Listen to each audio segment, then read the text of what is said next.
ابو لہب کون تھا؟ اس نے کیا کچھ کیا؟ بسم اللہ الرحمن الرحیم۔ السلام علیکم۔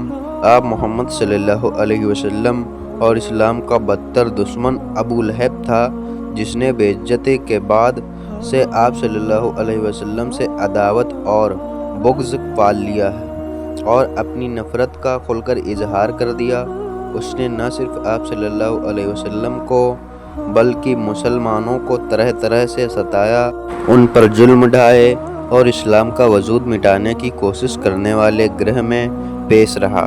قرآن مجید میں اس کے بارے میں ارشاد ہوتا ہے، ابو لہب کے دونوں ہاتھ ہلاک ہو گئے اور وہ خود ہلاک ہو گیا۔ آپ کو بتائیں گے اس دشمن کا جس کا ذکر قرآن پاک میں بھی ہوا، اس نے ایسا کیا کیا تھا اور اس کا آپ صلی اللہ علیہ وسلم سے تعلق کیا تھا، اس کی بیوی کون تھی اور ان کا آپ کی زندگی میں کیا کردار رہا۔ کیا آپ جانتے ہیں کہ آپ صلی اللہ علیہ وسلم کی پیدائش کی خبر سن کر ابو لہب نے کیا رد عمل دیا؟ اس ویڈیو میں اس کے بارے میں آپ کو مکمل معلومات فراہم کریں گے، لہٰذا آپ سے گزارش ہے ویڈیو کو آخر تک دیکھیے گا۔ ناظرین، ابو لہب قریشی سردار تھا۔ اس کا اصل نام عبدالعزیٰ بن عبد المطلب اور اس کی بنیاد ابو طبع تھی۔ اس کا رنگ سیب کی طرح چمکتا ہوا اور چہرہ حسین تھا۔ اس کا آپ صلی اللہ علیہ وسلم سے بہت قریبی رشتہ تھا، یعنی یہ نبی پاک صلی اللہ علیہ وسلم کے چچا تھے۔ مالدار تھا، طبیعت بقل تھا۔ رسول اللہ صلی اللہ علیہ وسلم کی ولادت کی خبر اسے اس کی لونڈی صوبیہ نے دی تو اس خوشی میں اس نے صوبیہ کو آزاد کر دیا۔ آپ صلی اللہ علیہ وسلم کے والد تو آپ صلی اللہ علیہ وسلم کی ولادت سے بہتر کی وفات پا چکے تھے۔ بڑا چچا ہونے کی حیثیت سے اپنے آپ کو باپ کا قیام مقام سمجھ کر اس نے اپنی طبیعت کے خلاف اس خوشی کا اظہار کیا تھا یا اسے کرنا پڑا۔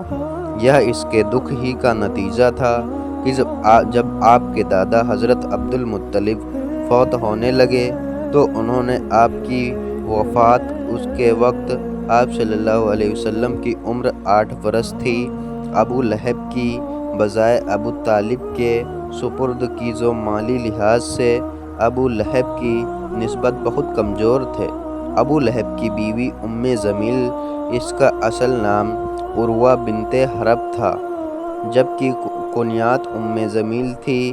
یہ ابو سفیان کی بہن تھی، جس کی وجہ سے اپنے بدبخت شوہر ابو لہب یعنی عبدالعزیٰ بن عبد المطلب کی طرح اپنے بدبخت شوہر ابو لہب کی طرح اس کو بھی آپ صلی اللہ علیہ وسلم سے سخت ترین عداوت تھی۔ آپ صلی اللہ علیہ وسلم کے خاندان کو دکھ اور اذیت پہنچانے میں یہ سب سے آگے ہوتی۔ ابو لہب کے 2 بیٹے عتب اور عتیبہ تھے، جن کے نکاح میں آپ صلی اللہ علیہ وسلم کی 2 بیٹیاں تھیں۔ ابو لہب کی آپ صلی اللہ علیہ وسلم سے عداوت نبوت کے بعد شروع ہوئی۔ آپ صلی اللہ علیہ وسلم کی بعثت کے بعد 9 سال تک اسلام کی تبلیغ اور اشاعت کا کام نہایت خفیہ طور پر ہوتا رہا تھا۔ پھر جب یہ حکم نازل ہوا، اپنے قریبی کنبے والوں کو اللہ کے عذاب سے ڈراؤ، تو آپ صلی اللہ علیہ وسلم نے اس حکم کی تعمیل میں بنی ہاشم اور بنی عبد المطلب کو اپنے ہاں خانے پر بلایا۔ پیارے آقا صلی اللہ علیہ وسلم نے ان کے سامنے لا الہ الا اللہ کی دعوت پیش کی تو ابو لہب جھوٹ سے بول اٹھا، دیکھو یہ سب حضرت تمہارے چچا یا چچا زاد بھائی ہیں، نادانی چھوڑو اور یہ سمجھ لو کہ تمہارا خاندان سارے رب کے مقابلے کی تاب نہیں رکھتا اور میں سب سے زیادہ حقدار ہوں کہ تمہیں پکڑ لوں۔ بس تمہارے لیے تمہارے باپ کا خانے والا ہی کافی ہے، اور اگر تم اپنی بات پر اڑے رہے اور عرب کے سارے کبائٹری اور تباہی کا باعث بن سکتا ہے۔ ابو لہب کی یہ تلخ اور تس باتیں سننے کے بعد آپ صلی اللہ علیہ وسلم نے خاموشی اختیار کر لی اور دوسرے لوگ بھی اٹھ کر اپنے گھروں کو چلے گئے۔ ناظرین، چند دن بعد آپ صلی اللہ علیہ وسلم نے دوبارہ اپنے قریبی کو مدعو کر کے اپنی دعوت ذرا کھل کر پیش کی، جس کے نتیجے میں آپ کے چھوٹے چچا ابو طالب نے کھل کر آپ صلی اللہ علیہ وسلم کی حمایت کا اعلان کر دیا، مگر ساتھ ہی یہ بھی کہہ دیا کہ میں ذاتی طور پر عبد المطلب کا دین چھوڑنے کو تیار نہیں ہوں۔ ابو طالب کی اس اہمیت کے جواب میں ابو لہب کہنے لگا، خدا کی قسم، یعنی دعوت توحید برائی ہے، لہٰذا محمد صلی اللہ علیہ وسلم کے ہاتھ دوسروں سے پہلے تم خود ہی پکڑ لو۔ اس کے جواب میں ابو طالب نے کہا، اللہ کی قسم، جب تک جان میں جان ہے ہم اس کی حفاظت کرتے رہیں گے۔ اس دوسری دعوت کا اتنا فائدہ ضرور ہوا کہ آپ صلی اللہ علیہ وسلم کو یقین ہو گیا کہ مؤذن بنی ہاشم میں کم سے کم ایک آدمی یعنی ابو طالب ایسا ہے جس کی حمایت پر اعتماد کیا جا سکتا ہے۔ اس کے بعد آپ صلی اللہ علیہ وسلم نے تیسرا ضرورت مندانہ قدم اٹھایا۔ ایک دن آپ کوہ صفا پر چڑھے گئے اور یہ فریاد کی طرح آواز لگائی اور قریش کے قبیلے کا نام لے کر پکارا اور کہا، اے بنی فہر، اے بنی عدی، اے بنی کعب وغیرہ وغیرہ، حتیٰ کہ سب صلی اللہ علیہ وسلم کے پاس اکٹھا ہو گئے، اور جو نہ پہنچ سکا اس نے اپنا نمائندہ بھیج دیا۔ آپ صلی اللہ علیہ وسلم ایک اونچی جگہ پر کھڑے ہو گئے اور لوگوں سے پوچھا، اگر میں تم سے یہ کہوں کہ اس پہاڑی کے پار ایک لشکر جمع ہے تو تم پر حملہ کرنے والا ہے، تو کیا تم میری بات مان لو گے؟ سب نے یہ زبان ہو کر کہا، اس لیے کہ آپ صلی اللہ علیہ وسلم سے متعلق ہمارا ہمیشہ سچ کا تجربہ رہا ہے۔ آپ صلی اللہ علیہ وسلم نے فرمایا، اچھا تو سن لو کہ میں تمہیں ایک سخت عذاب سے خبردار کرنے کے لیے بھیجا گیا ہوں، لہٰذا تم اپنے آپ کو جہنم سے بچاؤ، میں تمہیں اللہ سے بچانے کا کچھ اختیار نہیں رکھتا۔ آپ صلی اللہ علیہ وسلم ابھی اتنا ہی کہہ پائے تھے کہ ابو لہب ایک دم بھڑک اٹھا اور کہنے لگا، سارا دن تم پر ہلاک ہو گیا، کیا اس بات کے لیے تو نے ہمیں جمع کیا تھا؟ اگر چچا ابو لہب کی اس بدتمیزی کی وجہ سے یہ اجتماع کچھ نتیجے تک ثابت نہ ہوا، اس کا یہ فائدہ ضرور ہوا کہ آپ صلی اللہ علیہ وسلم نے حسب ارشاد باری اپنے پورے قبیلے کو اپنی دعوت سے آگاہ کر دیا، اور آپ صلی اللہ علیہ وسلم کی یہ پکار مکہ کے ایک ایک فرد تک پہنچ گئی، اور ابو لہب کی بدعقلی اور گستاخی کے جواب میں اللہ تعالیٰ نے یہ سورۃ لہب نازل فرمائی۔ یہاں یہ سوال پیدا ہوتا ہے کہ آپ کے دشمن تو اور بھی تھے، بلکہ ابو لہب سے بھی زیادہ تھے، تو ان تمام دشمنوں میں صرف ابو لہب کا ہی قرآن مجید میں نام لے کر ذکر کیوں کیا گیا؟ تو اس کا جواب یہ ہے کہ درج ذیل دو وجوہات کی بنا پر ابو لہب کا جرم واقعی اتنا شدید جرم تھا کہ قرآن میں اس کا نام لے کر اس کی مذمت کی گئی۔ پہلی وجہ یہ تھی کہ عرب میں کوئی باقاعدہ حکومت تو نہیں تھی جہاں فریاد کی جا سکے، لے دے کر یہ قبیلی اہمیت ہی وہ چیز تھی جو ایسے اوقات میں کام آتی تھی۔ مظلوم شخص فوراً اپنے قبیلے کو داد رسی کے لیے پکارتا اور پورا قبیلہ اس کی حمایت میں اٹھ کھڑا ہوتا، اسی لیے اس کو اس طرح بسلا رحمی کا لحاظ رکھنا پڑتا تھا۔ ابو لہب ہی وہ واجد بدخشت شخص ہے جس نے اس دور میں واجب الاحتمام قانون کو توڑ کر اپنے قبیلے کے ساتھ مل کر آپ کی مخالفت کے علاوہ ابزب بنی ہاشم اور بنی مطلب کو مصر کی بائیکاٹ کی وجہ سے سب ابی طالب نے ہونا پڑا، تو اس وقت بھی ابو لہب نے اپنے قبیلے کا ساتھ نہیں دیا، اور یہ واضح ہے کہ سب ابو طالب کے مشہوری میں بہت ایسے لوگ بھی شامل تھے جو آپ صلی اللہ علیہ وسلم پر ایمان نہیں لائے تھے۔ تمام قبائلی ہمیں کے بنا پر انہوں نے سب کچھ گوارا کیا تھا اور قانون کے احترام کا حق ادا کیا۔ حد یہ ہے کہ آپ کے چھوٹے چچا ابو طالب نے آپ کی حفاظت کے لیے زندگی بھر قریش مکہ کی مخالفت مول لی، حالانکہ آخری دم تک وہ ایمان نہیں لائے تھے۔ دوسری وجہ یہ تھی اس قبائلی مضے میں چچا کو بھی باپ کا درجہ حاصل تھا، بالخصوص اس صورت میں کہ حقیقی والد فوت ہو چکا ہو۔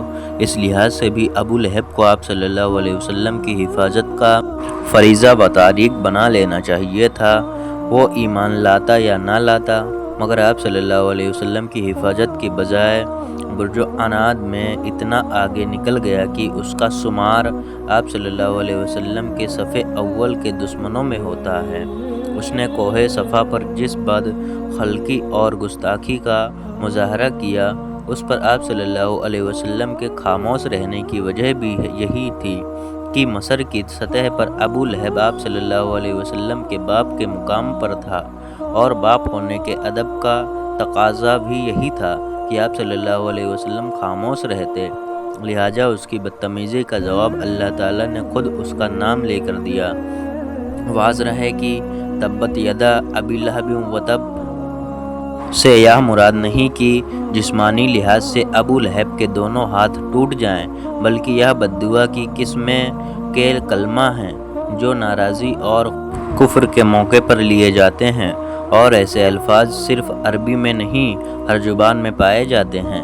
ابو بکر صدیق رضی اللہ عنہ کی صاحبزادے ابو بکر کا بیان ہے کہ جب سورہ لہب نازل ہوئی اور ام جمیل نے اس کو سنا تو غصے میں بھری ہوئی آپ صلی اللہ علیہ وسلم کی تلاش میں نکلی۔ اس کے ہاتھ میں پتھر تھے اور وہ آپ صلی اللہ علیہ وسلم کی نفرت میں اپنی ہی کچھ اثر پڑتی جا رہی تھی۔ جب حرم میں پہنچی تو وہاں ابو بکر صدیق رضی اللہ عنہ کے ساتھ حضور پاک صلی اللہ علیہ وسلم تشریف فرما رہے تھے۔ حضرت ابو بکر رضی اللہ عنہ نے عرض کیا، یا رسول اللہ علیہ وسلم، یہ آ رہی ہے، مجھے اندیشہ ہے کہ آپ صلی اللہ علیہ وسلم کو دیکھ کر کوئی بہدد کرے گی۔ آپ صلی اللہ علیہ وسلم نے فرمایا، مجھے دیکھ ہی نہ سکے گی۔ چنانچہ ایسا ہی ہوا، آپ صلی اللہ علیہ وسلم کے موجود ہونے کے باوجود آپ صلی اللہ علیہ وسلم کو نہ دیکھ سکی، اور اس نے حضرت ابو بکر صدیق رضی اللہ عنہ سے کہا، میں نے سنا ہے کہ تمہارے صاحب نے میری وضو کی ہے۔ حضرت ابو بکر رضی اللہ عنہ نے کہا، اس کے گھر کے رب کی قسم، انہوں نے تیری کوئی وضو نہیں کی۔ اس پر وہ واپس چلی گئی۔ ناظرین، اس کے بیٹوں عتب اور عتبہ کے نکاح میں حضور پنور صلی اللہ علیہ وسلم کے صاحبزادے کلثوم رضی اللہ عنہا ماں تھیں۔ اس صورت کے نزول کے بعد ابو لہب نے ان دونوں صاحبزادے آپ صلی اللہ علیہ وسلم کی شہزادی کو طلاق دینے کے ساتھ آپ صلی اللہ علیہ وسلم کی گستاخی بھی کی، جس پر سرور دو عالم صلی اللہ علیہ وسلم نے اس کے لیے ہلاک کی دعا کی۔ چنانچہ ایک سفر میں بڑی حفاظت کا انتظام کر لینے کے باوجود ایک شیر نے اسے پھاڑ ڈالا۔ حضرت رقیہ رضی اللہ عنہا کی شادی نبی کریم صلی اللہ علیہ وسلم نے ابو لہب کے بیٹے عتبہ سے کی تھی، اور ام کلثوم رضی اللہ تعالی عنہا کی شادی آپ صلی اللہ علیہ وسلم نے ابو لہب کے دوسرے بیٹے طبع کے ساتھ کی تھی۔ اور سیرت میں آتا ہے کہ نبی صلی اللہ علیہ وسلم کی ان دونوں بیٹیوں کو ان کی رخصتی سے قبل کی طلاق ہو گئی تھی، کیونکہ جب سورہ لہب نازل ہوئی تو اللہ کے دشمن ابو لہب نے اپنے بیٹوں کو انہیں طلاق دینے کا حکم دیا۔ ناظرین، جب ابو لہب کے بیٹے طیبہ نے نبی صلی اللہ علیہ وسلم کی شان قدر میں انتہا درجے کی گستاخی کرتے ہوئے غلیظ زبان استعمال کی، یا بدگھست آقا دو جہاں صلی اللہ علیہ وسلم پر جھپٹ پڑا اور آپ صلی اللہ علیہ وسلم کے کرتے مبارک کو پھاڑ ڈالا۔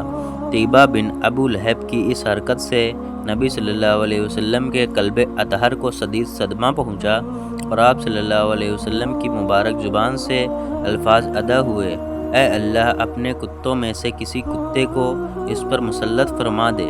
اللہ کے محبوب نبی صلی اللہ علیہ وسلم کی زبان مبارک سے ادا ہونے والا ہر لفظ پتھر پر لکیر کی مانند ہوتا ہے، یعنی کہ اللہ رب العزت اپنے نبی صلی اللہ علیہ وسلم کی بات کو ہر صورت پورا فرماتا ہے۔ اس بات سے موسیقرین بھی اچھی طرح واقف تھے کہ آپ صلی اللہ علیہ وسلم نے جو فرمایا ہے وہ پورا ہو کر رہے گا۔ لیکن ان کی اکلولی دن ابو لہب اور اس کا بیٹا اتبا دونوں بدخست تجارت کی غرض سے ایک قافلہ کے ساتھ شام کی طرف نکلے۔ سفر کرتے ہوئے رات ہو گئی۔ قافلے والے زرقہ کے مقام پر ایک راہ کے پاس گزرنے کے لیے ٹھہر گئے۔ قافلے والوں کو پہلے ہی آگاہ کر دیا تھا کہ یہاں آس پاس جنگلی درندے بہت ہیں، اس لیے ہوشیار رہنا۔ یہ سن کر ابو لہب کو نبی پاک صلی اللہ علیہ وسلم کی وہ بات یاد آ گئی اور اس نے قافلے والوں سے کہا، اے لوگو، محمد صلی اللہ علیہ وسلم نے میرے بیٹے اتیبہ کے لیے ہلاک کی دعا کی ہے، اسی لیے کہ کسی درندے کے حملے کا مجھے یقین ہے۔ تم لوگ سارا سامان تجارت ایک جگہ اکٹھا کر کے اس کے اوپر اتیبہ کا بستر لگا دو اور سب لوگ اس کے ارد گرد سو جاؤ تاکہ میرا بیٹا درندوں کے حملے سے محفوظ رہے۔ چنانچہ قافلے والوں نے اتیبہ کی حفاظت کا پورا بندوبست کیا اور سب سو گئے۔ کچھ دیر بعد ایک شیر وہاں آ پہنچا، مگر اس نے کسی پر حملہ کرنے کی بجائے سوئے ہوئے لوگوں کو سونگھنا شروع کر دیا اور آگے بڑھتا رہا، مگر کسی کو ذرہ برابر کی خروش نہیں ماری، جسے لگتا تھا کہ یہ بھوکا نہیں ہے، ورنہ اتنے لوگوں میں سے کسی کو بھی چیر پھاڑ سکتا تھا۔ یہ سب کو سونگھتا ہوا آخر بندے تک پہنچا گیا، لیکن اسے جس کی تلاش تھی اس کی بو اسے محسوس نہیں ہوئی۔ یہ کچھ قدم آگے چلا گیا، لیکن پھر اچانک مڑا اور تجاری سامان کی جانب آ کر رک گیا۔ اسی سامان کے اوپر وہ بدخست اور گستاخ رسول سو رہا تھا۔ وہ جگہ کافی اونچی تھی اور اسی لیے اسے اونچا کیا گیا تھا تاکہ کوئی درندہ اس پر حملہ نہ کر سکے، پر شیر نے تجاری سامان پر چھلانگ لگا دی اور ابو لہب کے بیٹے اتیبہ کے بستر پر جا پہنچا۔ یہ شیر جو کچھ لمحے پہلے بالکل عام جانور کی طرح لگ رہا تھا، ابو لہب کے بیٹے اتیبہ کو دیکھ کر خونخوار لہجے میں دہاڑ لگا اور پوری قوت سے اتیبہ کے سر کو اپنے خونخوار نوکیلے دانتوں سے دبوچ لیا۔ سب قافلے والے بھی جاگ گئے تھے، مگر اس شیر کی دہاڑ کی اتنی غرض تھی کہ کوئی بھی سامنے تک نہ آیا، اور ابو لہب اپنے بیٹوں کو بچانے کی دہائی دیتا رہا۔ اتیبہ کا خون نہ پیا اور نہ ہی گوشت نوچ نوچ کر کھایا۔ شیر نے صرف اتیبہ کے سر کو اس قدر بری طرح چبایا کہ دیکھنے والوں کے ہوش اڑ گئے اور اتیبہ تڑپ تڑپ کر جہنم واصل ہوا۔ اس کے بعد بھی اس شیر نے کسی اور کو نقصان نہ پہنچایا اور اچانک وہاں سے چلا گیا۔ بعد میں لوگوں نے اس شیر کو تلاش کیا، مگر کچھ بھی پتہ نہ چل سکا کہ آخر یہ شیر کہاں سے آیا تھا اور کہاں غائب ہو گیا۔ ناظرین، چچا ہونے کے باوجود ابو لہب آپ صلی اللہ علیہ وسلم سے اس قدر دشمنی کا مظاہرہ کرتا کہ اس کے سامنے باقی سب دشمن ہوش تھے۔ اگر اسلام دشمن کی کفر کی بات کی جائے تو ان کے 4 درجے ہیں۔ پہلا گروہ وہ ہے جو اسلام تو قبول نہ کر سکے، مگر انہوں نے اسلام اور رسول اللہ صلی اللہ علیہ وسلم کو کسی قسم کا نقصان نہیں پہنچایا، مگر اپنے تئی پر ممکن مدد کی۔ ایسے افراد ہم مسلمانوں کے لیے محسنی کا درجہ رکھتے ہیں۔ ان میں سب سے پہلا نام جناب ابو طالب کا ہے۔ ان کے احسانات اور ان کے مضبوط کردار سے ہر شخص واقف ہے۔ اسی طرح ایک اور شخص مدم بن عدی جو کہ اس درجے پہ معروف نہ ہو سکا، مگر اس شخص کے اس پھل کو نہ سراہنا زیادتی ہوگی کہ جب طائف سے واپسی پر حضور صلی اللہ علیہ وسلم مکہ تشریف لانا چاہتے ہیں تو تب تک آپ صلی اللہ علیہ وسلم کے قتل عام کا کھلا اعلان ہو چکا تھا اور مخالفت موقع کی تلاش میں تھے۔ ایسے میں مکے میں داخل ہونا یقیناً خطرناک تھا۔ تب حضور صلی اللہ علیہ وسلم نے اس شخص کو پیغام کے ذریعے اپنی امن میں لینے کی درخواست کی اور مطعم بن عدی کی مروت اور شرافت معالجہ فرمائیے کہ دشمن ہونے کے باوجود اپنے بیٹوں کے ساتھ مکہ سے باہر آ کر آپ صلی اللہ علیہ وسلم کو اپنی امن میں لیتے ہوئے مکہ میں داخل ہوتا ہے۔ اس شخص کے احسان کی اہمیت کا اندازہ لگائیے کہ جنگ بدر کے موقع پر جب کفر کے 70 سے زیادہ افراد جنگی اسیر کی حیثیت سے مسلمانوں کے قبضے میں تھے، تب حضور صلی اللہ علیہ وسلم نے فرمایا تھا، اگر آج مطعم بن عدی زندہ ہوتا اور اسیرہ نے زنگ کی رہائی کی درخواست کرتا تو میں بغیر کسی معاوضے کے ان کو رہا کر دیتا۔ دوسرے درجے پر وہ افراد ہیں جو در حقیقت اسلام اور حضور صلی اللہ علیہ وسلم کے وقت دشمن تھے، مگر ان افراد نے یا دشمنی پورے خلوص اور بہادری سے نبھائی۔ ایسے افراد کی دشمنی آبائی تعصبیت اور ان میں منافقت، بزدلی، کمینے پن جیسی گھٹیا اوصاف ناپت تھی۔ ان میں ابو جہل اور عتب ابن ربی قابل ذکر ہیں۔ ابو جہل نے کبھی پیٹھ پر وار نہیں کیا بلکہ میدان جنگ میں آ کر للکارا۔ سخاوت کا یہ عالم تھا کہ اس کا اپنا قول ہے کہ بنی ہاشم نے جو دسترخوان سجائے ہم نے ان سے بھی بڑھ کر سجائے۔ یہ دونوں افراد اپنے کردار میں دو ٹوک اور بہترین خوبصوریت کی حامد۔ بڑی دلیل حضور صلی اللہ علیہ وسلم کی وہ دعا ہے جس میں اسلام کی سر بلندی کے لیے عمر بن ختم، عمر ابن حشام یعنی ابو جہل میں سے کسی ایک کو مانگا جا رہا ہے۔ اس سے ابو جہل کے کردار، مروت اور بہادری کا اندازہ لگایا جا سکتا ہے۔ اسلام دشمنی میں تیسرے درجے پر ایسے افراد تھے جو صرف مخالفت نہیں بلکہ بطور فرد ایک گھٹیا کردار کے مالک تھے۔ انہوں نے حق کو پہچاننے کے باوجود اس کی تصدیق میں منافقت سے کام لیا اور بزدلی ہونے کی وجہ سے سامنے مقابلہ کرنے سے گھبراتے تھے، اس لیے میٹھی چھری بننے پر اتفاق کرتے ہوئے اپنے سماجی مقام کو ترجیح دینا پسند کیا۔ قرآن میں سب سے زیادہ ذکر ایسی ہی مخالفت کا ہے۔ ان میں سے فہرست ولید ابن مغیرہ اپنی شخصیت میں ایک منافق دشمن تھا اور اگر ایمان لے آتا تو یقیناً عبداللہ ابن ابی کا ہم رکاب ہوتا۔ آخری درجے میں وہ شخص ہے جو اپنی دشمن منافقت کی ہٹ دھرمی اور بغض میں سب سے آگے تھا۔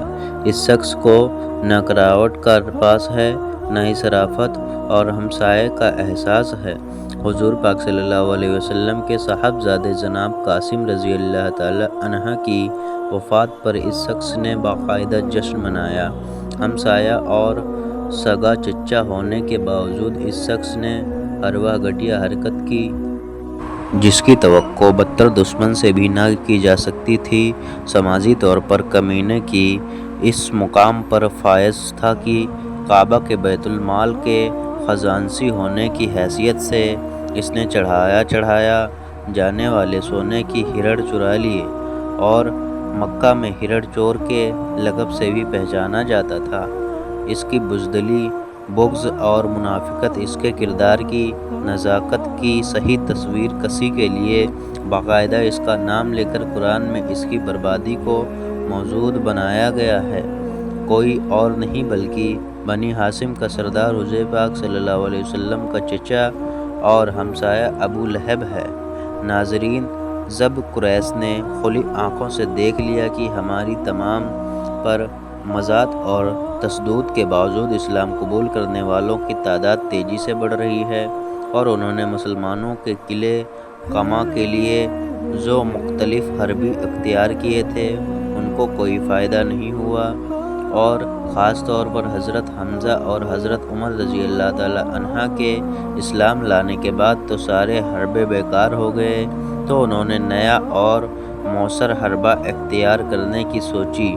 یہ نیا حربہ سب کا تمام ہتھ کنڈوں سے زیادہ سخت اور ظالمانہ تھا اور یہ تھا بائیکاٹ کا حربہ۔ موسیٰ بن عقبہ، عروہ بن زبیر ابن سعد اور دیگر مخن کا متقابیان ہے۔